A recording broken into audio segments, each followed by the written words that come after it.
So with episode 23 of Rage of Bahamut Virgin Soul, I have to say I'm still just so in awe of this series. There's a lot to discuss with the episode, but there's also these little moments that really make this show something pretty damn remarkable, and it's something that not a lot of people are going to talk about. The little moments where you'll be watching the Onyx Knights, not like one of the main Onyx Knights, just one of the randoms ones, flying around and attacking, but there'll be this moment where he'll lift up his helmet to cough up blood, showcasing once again just how much of a sacrifice they are putting for their king and for this goal of destroying this dragon once and for all, literally sacrificing their life force. To these moments with Nina and talking, Bacchus, things like that, just Kaiser will say, there should be no mindless bloodshed, even though I may be working for humanity, we're not just gonna kill innocent demons. There's so many little moments on top of the big ones, the jaw drop, like what the hell just happened to Kaiser, that makes this show so damn good to me, because it's not just something that puts your focus on the main character, it puts your focus on the world and everything surrounding it, which helps it feel believable and like this is a real war. There's a lot to love with this episode, I have to say, but I'm gonna say something that a lot of people don't really agree with. I think Aslan is one of the most interesting characters in this show at this point. Of course, he's dead now, so we're not gonna see him anymore, which is what he deserved. But he's such an interesting character, and some people don't understand why I say what he did wasn't necessarily good or evil, it was both right or wrong, because at the end of the day, Charius has put a hit on Mugro before everything happened. Of course, he wasn't the direct cause of it in the circumstance that he died, but he has deemed Mugro and all of the gods pretty much as enemies of humanity. He wants Mugro dead. He wanted him dead. When he got hit, that wasn't from his order, but still, he was an enemy of humanity. Charius literally branded Mugro and them enemies of humanity. Of course, Aslan was doing this for his own honor so he could be a part of the Onyx Knights, but still, he was killing an enemy of humanity for his own selfish desires. So does that actually make it wrong? In my opinion, no. If you're killing the enemy who is deemed an enemy of humanity, even if you're doing it for your own reasons, that's not necessarily a good or evil thing. That's why it's morally gray to me. And I really like just how broken he is after that, because he's trying to convince himself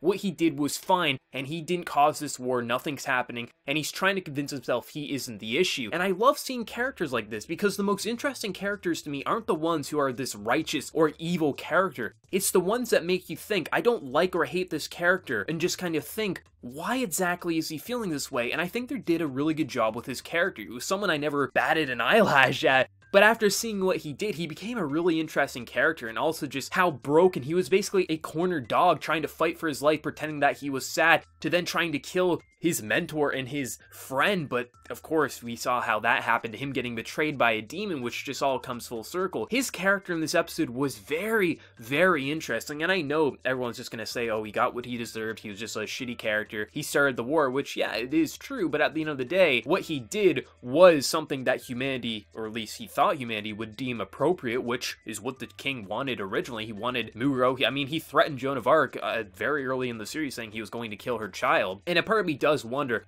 if possibly he wanted this war with the demons and the gods so he would have all the factions be able to fight against Bahamut at the end of the day, because even with Charius, you would question maybe he's not strong enough alone, so maybe if he did cause all this to happen, what if having the demons all be there? Because if you look at it, Lucifer has arrived, we have all the gods. At this point in time, it's not a matter of Charius lives or die, it's a matter of can he kill that dragon before he dies. And with all the factions here, I think they might be able to work together to kill him, and then he can give up his life for what he did. And I think it's very interesting seeing that, but at the same time, when you see just Kaiser as a character, Kaiser's never been my favorite character, but he's always been an interesting character, someone who values loyalty and what he thinks is right, and he doesn't want mindless demons to get killed because that's what the king or humanity has ordered. And it's the same thing with killing Charius. Just killing Charius isn't going to solve your issues. Someone could take his place. What we need to do is discuss and try to talk things out. That's what he's always tried to do. So that's why he jumps in front and takes a blow and seemingly dies. Granted, Rita's there, so she might be able to heal him, things like that, but you never know with this series. And I like how it's just so in character. So many people are going to say, oh, it was a pointless death. Why would he save someone who caused this big war, who released this horrible beast? But it feels so natural for his character, especially with what he did to protect those two little demon boys earlier in the episode. It just feels like he doesn't want pointless death. He doesn't want violence whatsoever. He wants these three species to coexist, which seemingly seems impossible. but if they do work together to defeat this beast once and for all, maybe it is possible once and for all, but will Charius live? Probably not. But I just love the sacrifice of the Onyx Knights and what they're going through, things like that, and even some more kind of like soft and subtle moments with Rita using her zombies to get Kaiser up onto the ship, things like that. There's a lot to really like with this episode. This is just easily my favorite show I've ever reviewed on the channel. It's so interesting.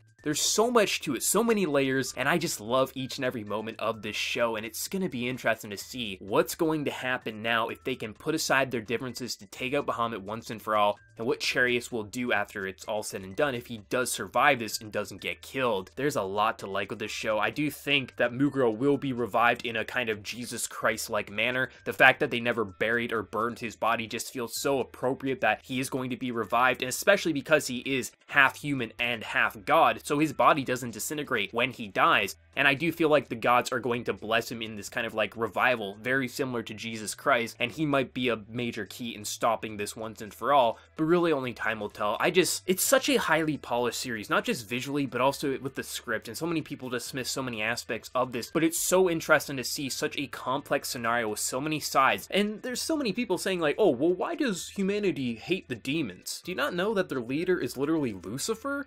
Did you not watch season 1? Like, there's so many moments like that, but it's not to say all the demons, obviously they're not all bad. Do you really blame, you know, a little boy for being born as a demon? No, but still, if you look at what season 1 happened, also, they literally have Lucifer as their leader. I wonder why humans wouldn't really want to ever trust demons even before season 1's content. But still, if you look at what we have currently, all three sides have their reason to be pissed off at one another, and it's obvious why they're all going against Charius, but a part of me does wonder if he wanted them to wage war against him, so all of the armies would be in one place so they could defeat Bahamut once and for all, and at that point he doesn't care what happens to his life as long as they defeat the beast that he was assigned to beat. That's going to be interesting to see how this is going to wrap up next week. I've loved this show from start to finish here, and I can't wait to see what they're going to do with the final episode next week. Let me know your thoughts down in the comment section below. I know everyone's going to be freaking out about Kaiser, but there's all those little moments too that I want to see people discuss. Let me know your thoughts down in the comment section below, and before you leave, smack that like button, show your support for the new channel, be sure to subscribe. So until next time everyone, please take care and have a good one.